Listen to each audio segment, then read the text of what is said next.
Evan here from Evan Sports Corner. I'm back in another video here on the channel, and today I'm going to be doing a NBA mock draft video, a lottery mock draft, so the top 14 picks, predictions for me.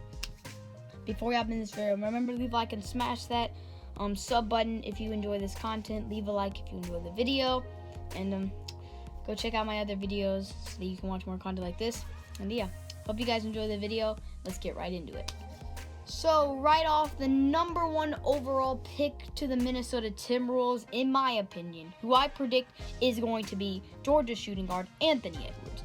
Anthony Edwards is a great talent, explosive scorer, solid shooter. Timberwolves need that go-to guy. Even though Karl-Anthony Towns is that, it's nice to have an explosive guard, attack the basket, shoot off the dribble, guys like that. They've got their playmaking point in D'Angelo Russell, who they traded for from the Golden State Warriors. They've got Cat. They don't really need to take a premier big man in this draft, but taking Anthony Edwards makes the most sense. He fits the scheme. He's the best player in this draft, and it would just make more sense for them. At the number 2 pick, the Golden State Warriors potentially could trade this pick to get a star, but if they do decide to take the pick, they could take James Wiseman. The Warriors have Stephen Clay as their backcourt. They got Wiggs at the 3. They've got Draymond at the 4, so they don't really need anything else. They need a 5. James Wiseman is the best big in the draft.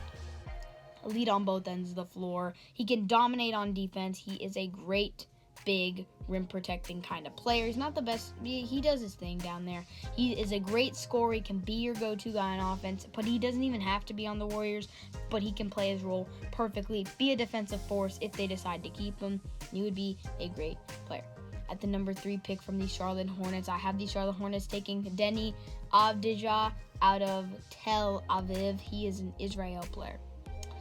So Deni Avdija plays like a guard. He's very good. He can score the ball. He's really nice. And he would be a good player for the Hornets because they've got their 2 youngsters at the guard positions with Terry Rozier and Devontae Graham. And at power forward, they've got their last year's draft pick, which was PJ Washington. They're set there, and they need to take a center, have a good rim protecting kind of guy. Deni can play great, can shoot a little. He's very nice. He is a prototypical big man for this day and age. He's perfect for the Hornets. He can be a guy that can fill the seats. He can be that star for their team if it all works out. And the Hornets just kind of need a center, so he fits the system. At number 4, we've got those Chicago Bulls taking the biggest name in the draft, LaMelo Ball. Now, if the Bulls really wanted to, they could either A, put LaMelo Ball. You're going to start LaMelo Ball, but you could put him over Kobe White and have him come off the bench, or you could slide him into point guard or shooting guard and then slide Zach LaVine to the 3. LaMelo Ball, he's not the best shooter, but he's an okay defender, elite playmaker. That's the thing. The Bulls could use him as their elite playmaker. They don't need any bigs because they already have Lowry and Wendell. So, yeah, they don't really need a guard. They don't really need a shooting guard. But they could take LaMelo to be the guy the big name that can draw people to go to the games, and also just to be an elite playmaker for the team. He's kind of a hit or miss prospect. At number 5, we've got the Cleveland Cavaliers taking Player of the Year from Dayton, power forward Obi Toppin.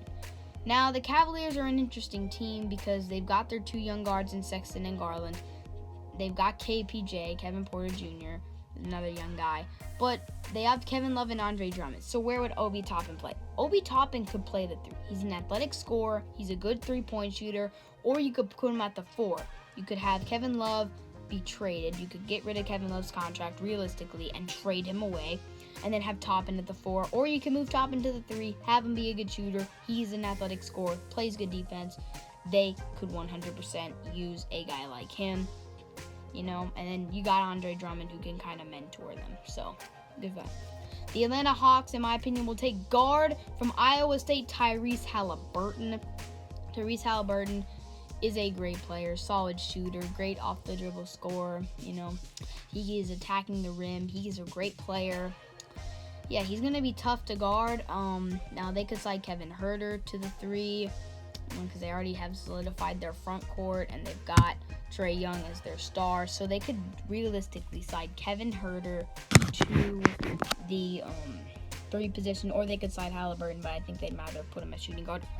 And yeah, it would be nice to watch Halliburton. He's a great player, a great player. He can definitely change this franchise, help be a good wingmate with Trae Young as a good shooter, off the dribble kind of guy, off ball kind of player.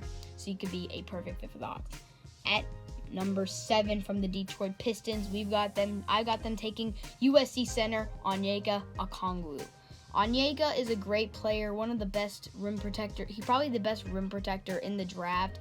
He's an athletic finisher at the rim. The Pistons recently traded Andre Drummond, who was their franchise centerpiece, so Onyeka can fill the void that Drummond left behind. They still got Blake Griffin's big contract, so this kind of solidify the rebuild. Get rid of Blake, keep Derrick Rose, maybe trade him away as well in a package deal to get some more young assets. You got your Luke Kennard guy. You got Luke Kennard at shooting guard. So yeah, they don't really need much. They just take Onyeka, get your solidified part at center, make the Drummond trade look a little bit better because you really didn't get a whole lot in return for that trade. But yeah, that's what they should do. Take Onyeka, have a good finisher at the rim. You can build around him and Luke Kennard. At number 8, I have the Knicks taking French guard Killian Hayes. The Knicks are kind of in need of a lot of positions, so it's tough to really see who they're going to take. I see them taking Hayes. He's a good playmaker, solid guard. He's athletic, can go to the rim and score the basketball. Played overseas, so he's got that experience out there. He could be a guy that could be fun to watch, so people might actually tune into Knicks games these days. Just ask Spike Lee. It's not good to spend the money on the Knicks these days. However, a guy like Killian Hayes could bring people in. You know what I mean? You need a good young piece to attract other free agents, because that's kind of what the Knicks have been trying to do, but trading Porzingis away took away the guy that everybody wanted to come. Now, the Knicks also could do that kind of thing. You know, they don't have they have cap to do things. Honestly, they kind of need to just clear out, rebuild. That's what they're trying to do. They've made some moves recently, and if they take Killian Hayes, they can have a good point guard or guard for the future who is a playmaker, and that's always important to have on a basketball team. At number 9, the Wizards, in my opinion, will take scoring star from Florida State, Devin Vassell. Devin Vassell is a great scorer, great shooter, Florida State star. He was just a go-to guy, you know, like a team like the Wizards, they can play him at the 3. They've got Rui Hachimura, who they drafted. They've got Thomas Bryant, who they have at center. They've got their 2s. They've got their backcourt in Bradley and John, although they might end up trading one of them this offseason. You never know. But if they really want to go there, they could take Devin and hope that he can blossom into a star. So then they'll be able to trade away one of their guys, Bradley Beal, get another young asset, get some picks, and then be able to help with the rebuild. Because the Wizards, you know what I mean? They're kind of in that middle spot. They did make the bubble, but they were horrible. So maybe it's time to just completely clear out, trade John Wall or Bradley Beal, whoever, and then just start clean with Rui, Devin, and Thomas Bryant. At number 10, I've got the Phoenix Suns taking Isaac Okoro. The Suns don't really need much. I mean, they were the most dominant team in the bubble. Still, they make the playoffs, sadly. They've got their go-to guy in Devin Booker. They've got their guy there. They've got DeAndre Ayton, who's a great young center for them. He's been amazing. They've got their point guard, Ricky Rubio. Even though he's pretty good, he's been playing good in the bubble. They've got Kelly Oubre as a solidified small forward. They do, however, need a power forward, and Isaac Okoro can kind of help them play better defense because the Suns kind of struggle with that defense at times. So Isaac Okoro on defense can help. If he can't ever develop his offensive game, he could be like a Patrick Beverley kind of stopper on the wing, play good defense, defend premier forwards like Anthony Davis, Kristaps Porzingis, guys like that. And it would help the Suns become a better defensive team. At number 11, I've got the San Antonio Spurs taking small forward Patrick Williams out of Florida State. Now, Patrick Williams is a interesting player. He's a great defender, has a good shot. Spurs are in a rebuilding stage. Now, they do have DeMar DeRozan, so maybe they will be able to trade him. They got LaMarcus Aldridge, they got DeMar DeRozan, they've got DeJounte Murray. They might want to look to trade DeMar DeRozan if they do draft Patrick Williams, or they can move either him or DeMar to shooting guard. Small forward. The Spurs ended their over 2-decade-long playoff streak this season, very sadly for them. But it's time to clean out, rebuild, and a guy like Patrick Williams is a great building block. He can shoot, he can play defense. He's just a solid all-around player.